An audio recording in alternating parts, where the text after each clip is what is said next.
Psalm 64, I've entitled, Their Cause of Failure is Their Own Tongue. And with that, that's a phrase from the psalm.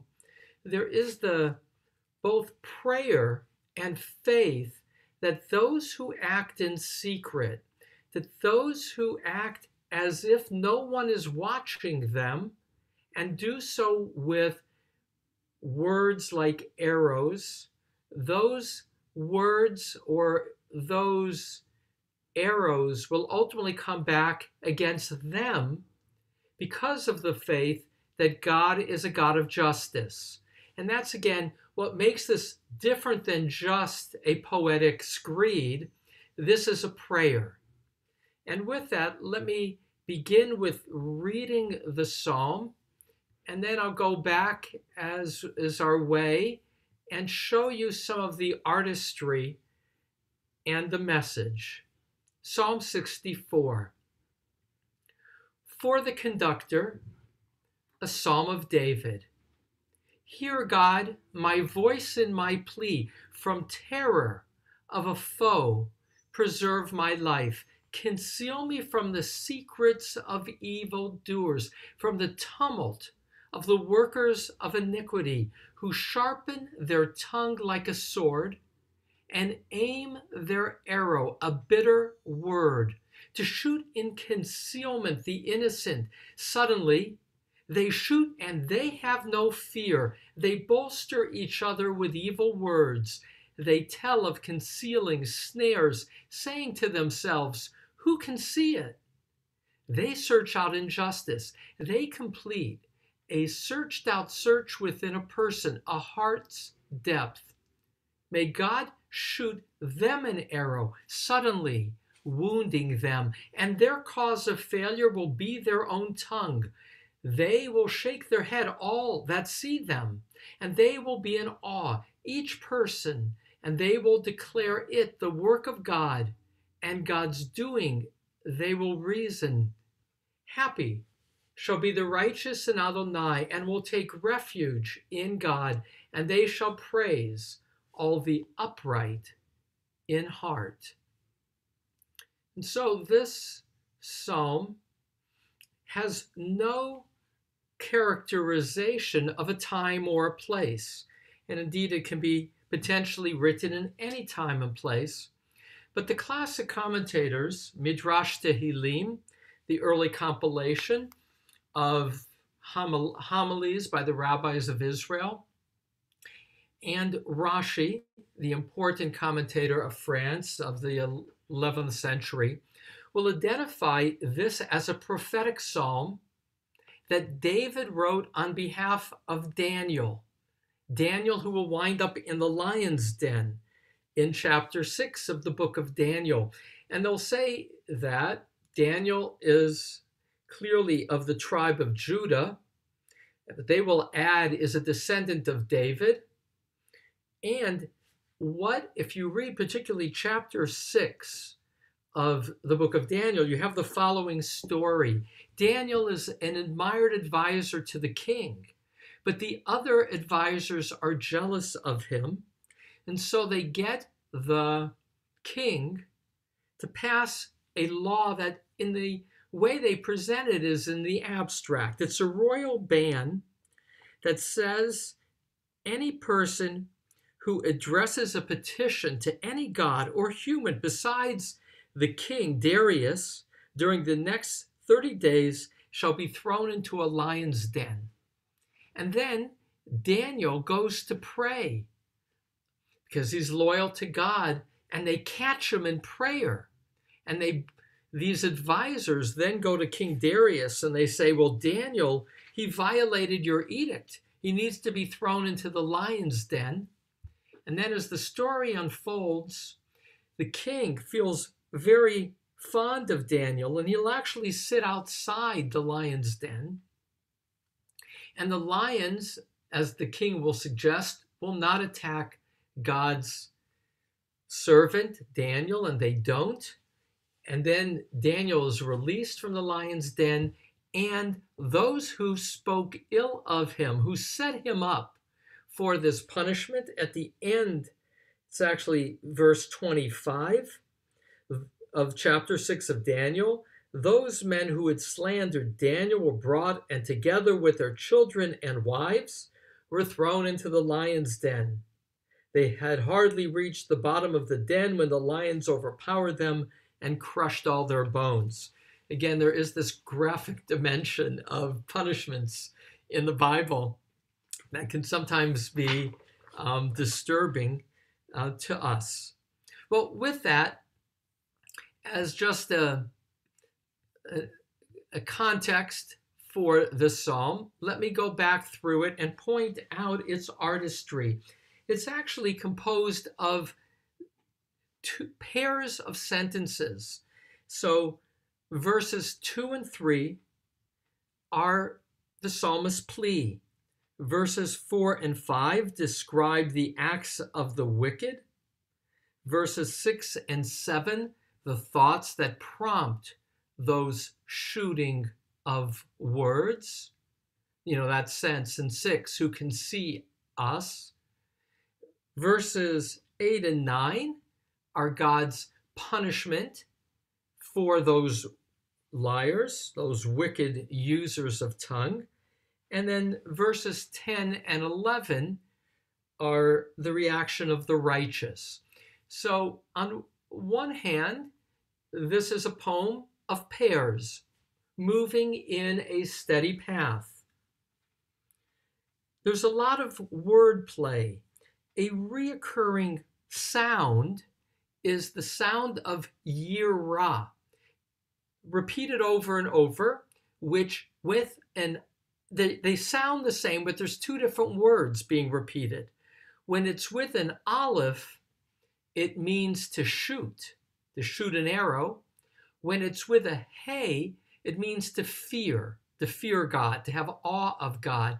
And you'll see this sound, yirah. I mean, just because it's in front of me, verse 5, pitom, suddenly, yora'u, they shoot, velo yira'u, and they do not fear. So you can hear shooting and fearing sound essentially the same. That's part of the artistry. Here's something that I picked up only in my last reading, and that is the shooting is of the tam. Verse 5, they shoot the innocent, tam, and 9, koro'evam. So tam are the innocent, vam are in this case the wicked, who see them. So there's again that kind of, you got to listen carefully, tam, vam, who it is that's being addressed. There's another quality. And so now I begin with content rather than just with some of that assonance, some of the sounds that create a rhythm, and a quality of concealment. So I begin with verse 3 because of the word conceal. You'll see it again in verse 5. Tastireni, verse 3, b'mistarim in verse 5. There's an element that these evildoers are seeking to hide what they're doing. So let me again go through it. Verse 2 and 3, the first pair. Hear, God, my voice in my plea. For terror of a foe, preserve my life. Conceal me from the secrets of evildoers, from the tumult of the workers of iniquity. So there is, we talked last week about this word sur, or as rock, here used as an image of preserving. The sur, titzor, preserve my life from those who terrorize me, mipachad. The word sichi I translate as plea. In Brachot 26b in the Talmud, it's used to mean fervent prayer in this context. Some translate it as my voice in my cry. And you're looking to God to conceal from the secrets of evildoers. So that's their modus operandi. They operate on some level in secrecy, and yet, mirikshat, they create a tumult. Robert Alter translates it as a hubbub. Literally, regish is feeling, so it's from the aroused workers of iniquity. But the image is they're creating a quality of noise. Some commentators see the noise as a taunt, quality of a taunting nature, others as distraction. See, they're concealing by lots of distraction their work of sinfulness, aven, iniquity. And now the next pair. And the next pair again is the nature of their wickedness. This describes them, 4 and 5, describes the workers of iniquity, who sharpen their tongue like a sword. So their tongue is a weapon that they aim their arrow.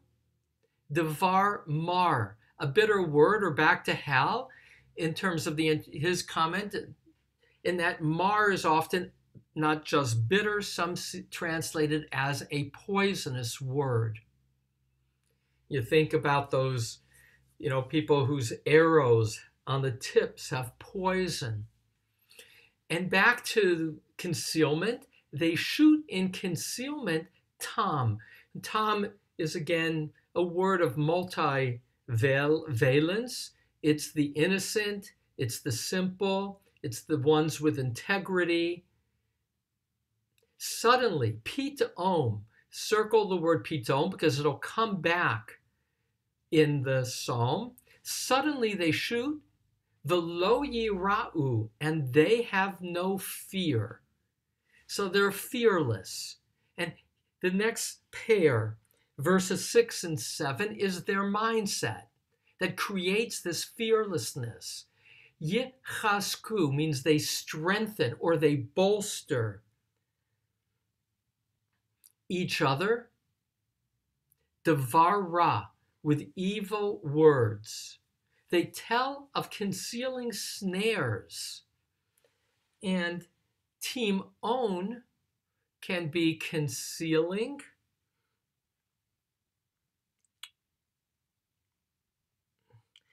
or it can be finished. It's an assonance. So one second, one second. They bolster each other who can see. Timon yisapru timon. They tell of concealing snares or finished snares. Will come up in verse 7, the same word. But here, see in verse 6, it's with a tet, concealing. And verse 7, the same sound, tam nu, is complete. And so again, it has this multivalence that what is concealed, they also see as complete. And then a fairly obscure verse, verse 7, they search out injustice, and it can be dash. They complete a searched out search within a person, a heart's depth.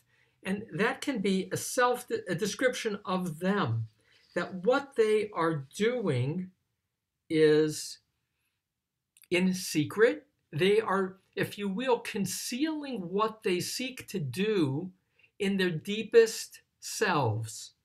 Listen to a translation from the King James Version of verse 7 and then 8. They search out iniquities. They accomplish a diligent search, both the inward thought of every one of them and the heart is deep. And so that's verse 7. Again, kind of obscure. And one last comment in terms of, before we move on to the next pair, ultimately, what allows them to bolster themselves. Verse 6 is this statement regarding their concealed acts. Who can see it? And there's ambiguity. The it can mean who can see them, the evildoers. It can be who can see the evil acts, or who can see the victims. We see this notion. Here's one other where it's expressed that we saw earlier. And this is recently Psalm 59, verse 8. Behold, this is a description of evildoers. They bark with their mouth, swords in their lips, for they say in their hearts, who hears it? So this is an image of a quality of impunity because they can get away with it. There is no all-seeing eye. They are protected by concealment. And now that word pitom suddenly comes back. But verses 8 and 9 is God's retribution. But it's a prayer. At least it can be viewed that way, or it can be viewed in the present perfect, either a description of what is going on or a description of a hoped for future. May God shoot them an arrow, suddenly wounding them, suddenly hitting them. And verse 9, and their cause of failure will be their own tongue. They will shake their head, all that see them. And so there's a concept the rabbis refer to as midah keneged midah, measure for measure. In English, the expression, what goes around comes around, that they who suddenly shot with an arrow, but their arrow was an arrow of words, may God shoot them an arrow. This is an arrow to injure them. Suddenly, back to the same word, wounding them, and their cause of failure will be their own tongue. We've seen that image also in Psalms. You know, the pit or the trap that they have placed for me, may they fall into their own trap. And now verses 10 and 11, the reaction of the righteous. And they will be in awe, each person, and they will declare it, the work of God and God's doings. They will reason. Happy shall be the righteous, and Adonai will take refuge in God, and they shall praise all the upright in heart. And so there's also this poetic dimension that the last two words, kol yishrei lev, all the upright in heart, are, you know, we had the image earlier of the lave of the evildoers, which can be heart or mind, and their heart and mind, see in verse 7, is the, you know, they're looking deep in their heart for evil to conceal their plots, but it's ultimately yishrei lev, the heart of the upright, that will have the last word. And circle word, because the last word will be praise of God, not the word of poisonous arrow, of the liar, the one who speaks false words from a place of concealment. And in that sense, there's this poetic journey of those who act in concealment. May you, God, conceal me from them. They who act by going into the depths of their heart will ultimately, to act suddenly out of concealment, will suddenly be attacked by their own words because of God's justice. And the last word will be the words of the upright of heart. And so I'm in this kind of slow reading, made aware of the artistry of the word plays, of the assonance, of the repetition of words that create the sense of what they sought to do is a reversal of fortunes. And that ultimately, those who sharpened their tongue like a sword and aimed their arrow with a bitter word, with a poisonous word from a place of concealment against the innocent, they ultimately will be seen as having been injured themselves. And the word here in verse 10,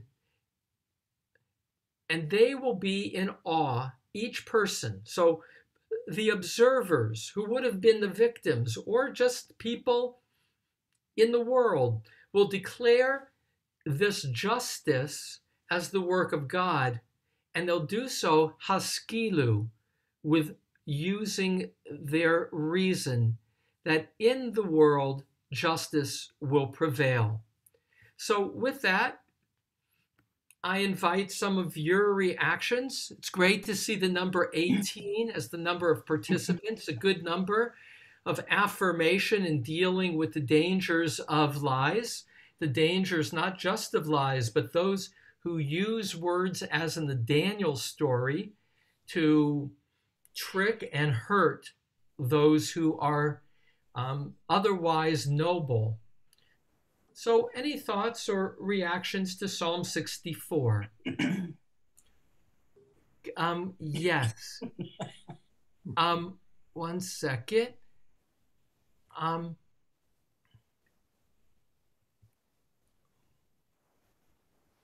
Okay, Geraldine first, and I think after I saw Arnold's hand. So Geraldine and then Arnold. Okay, mine will be quick. I think it's a yes/no answer.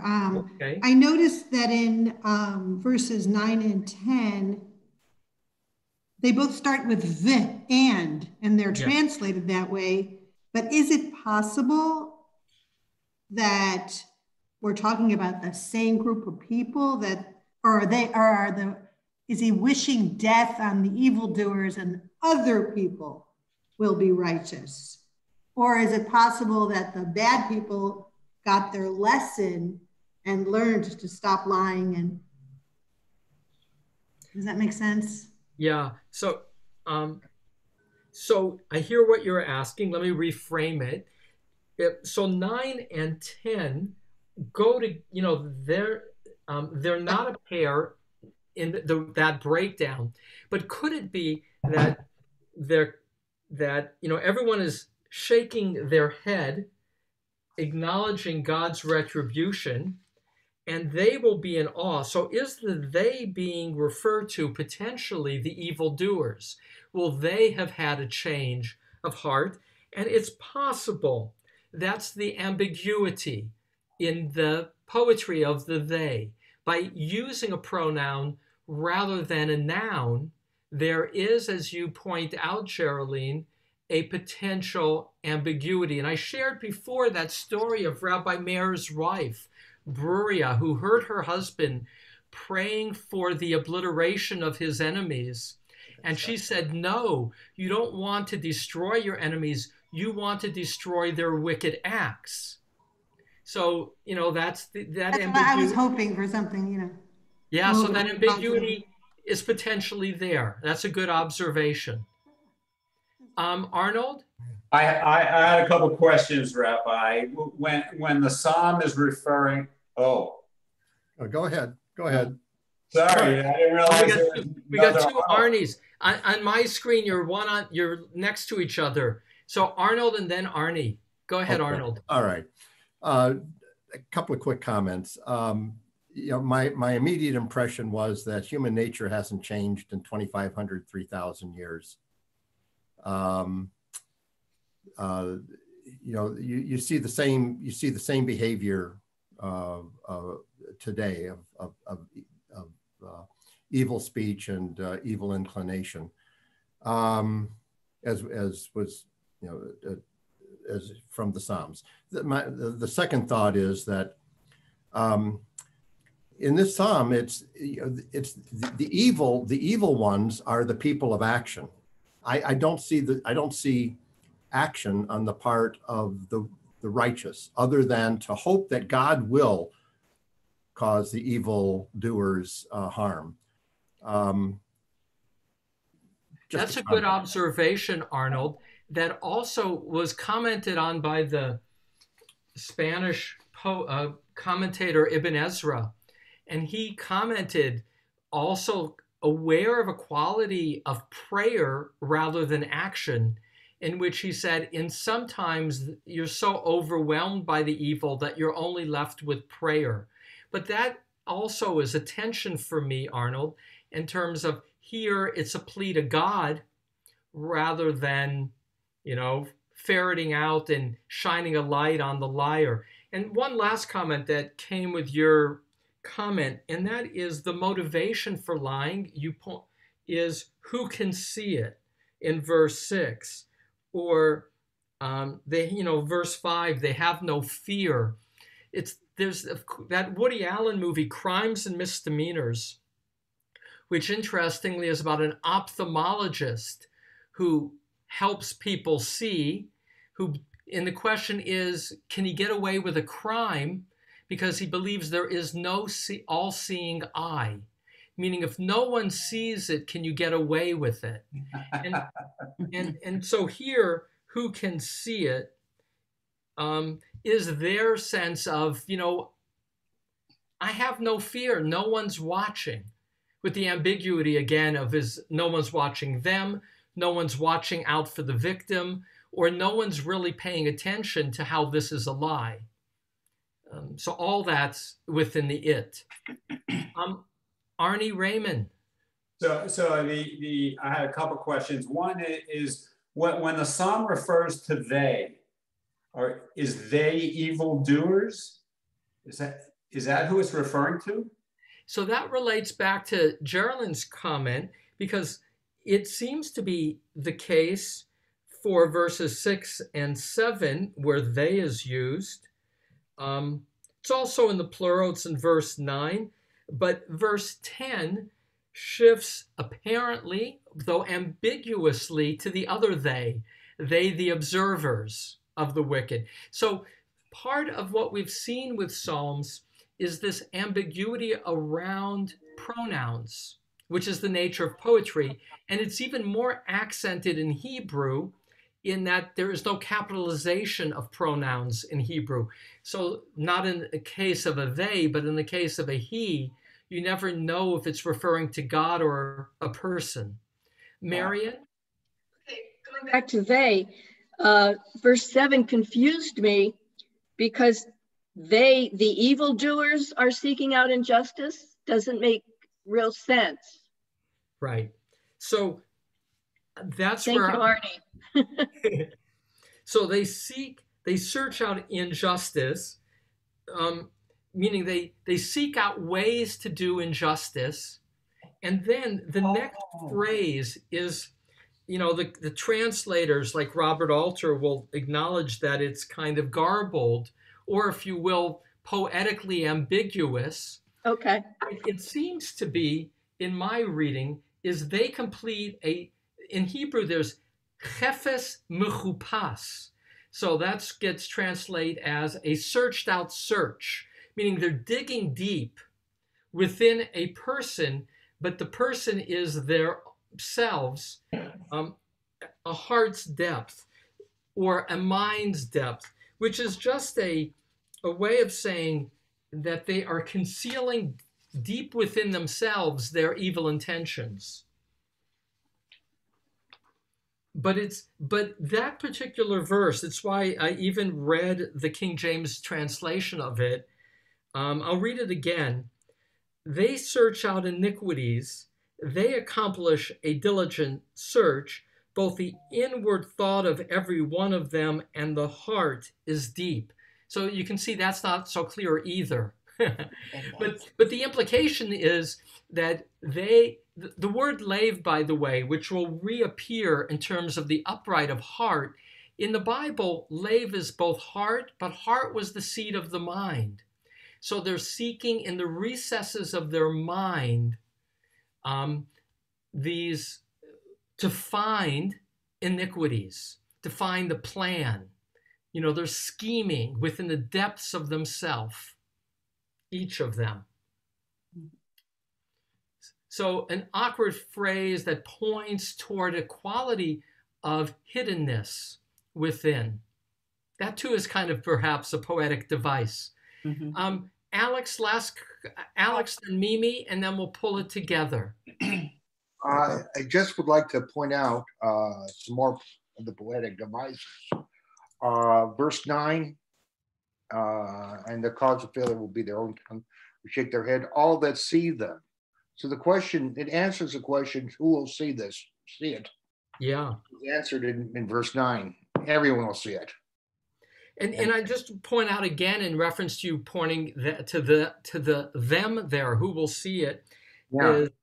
is again the play on vam, them, and tam, the innocent. So the innocent will see them, tam, vam, which is from verse 5. And another possible parallel is verse 10, Ru Kol Adam, which you translate as there'll be an awe each person, but it also could mean, everyone will be afraid, which is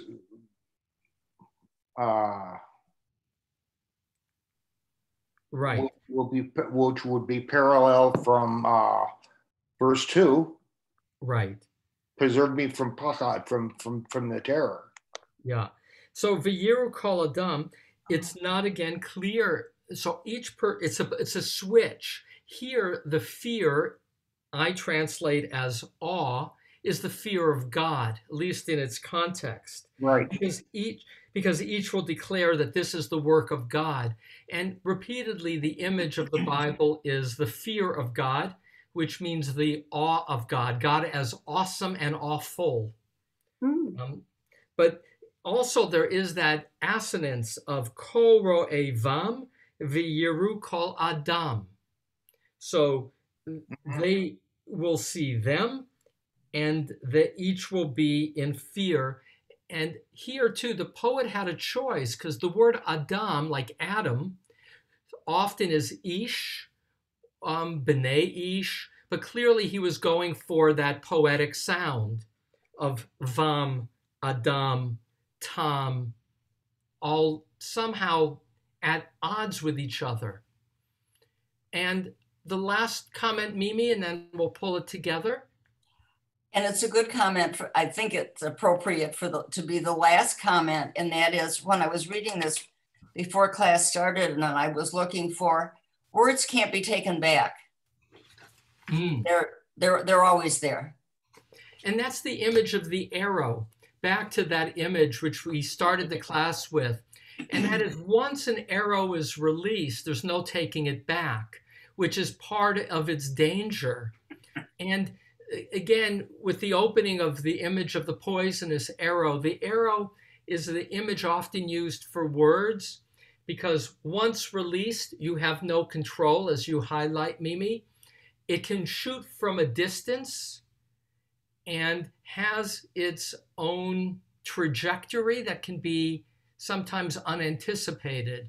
And so words, and of course, it's ultimately a tool of violence, and that words can become like arrows of violence, leading to violence. Elie Wiesel would teach that the precondition for violence is words, because words shape thoughts, and thoughts shape attitudes, attitudes shape emotion, and that's what leads to violence. And so it all begins with misuse of words. With that, note two things. One, tomorrow is a different kind of psalm. I entitle it from a verse, Your Paths Drip with Rich Abundance. It's about God's goodness in enabling crops in the world to flourish. It's a Thanksgiving psalm. It has a universal quality. It's God as creator in much of its focus. Very different. One other thought, and that is it delights me to have 18 people sharing today's class. Something for you to consider, and that is if you do Facebook or other social media, if you are enjoying the Psalm classes, you might put on your Facebook that you enjoyed Psalm 64 and looking forward to 65 tomorrow, and that people can go to the CBI website, cbi18.org, to gain access to the link for all of our classes. With that, I thank each of you, and we conclude with Kaddish. So those honoring a loved one are invited to join together as we recite the Kaddish. Let me just move it over. Yitkadal v'yitkadash shemei Rabbah. Amen. V'yalma divra kirute v'yamlich malchute. B'chayechon uvyomechon uvchaye dechol beit Yisrael. Ba'agalau v'zman kari v'imru amen. Amen. Yehei shmei Rabbah mevarach le'olam u'me'al maya. Yitbarach v'yishtabach v'yitpa'ar v'yitromam v'yitnaseh v'yitadar v'yitalev v'yitalal shemei dekudsha barichu le'ela min kol birchata v'shirata tushbechata v'nechemata damiran v'alma v'imru amen. Amen. Yehei shlama Rabbah min shemaya v'chayim aleinu v'al kol Yisrael v'imru amen. Amen. Oseh shalom b'imromav hu ya'aseh shalom aleinu v'al kol Yisrael v'kol yoshvei tevel v'imru amen. Amen. To each of you, thank you for making this a gathering, and I look forward to Psalm 65 tomorrow.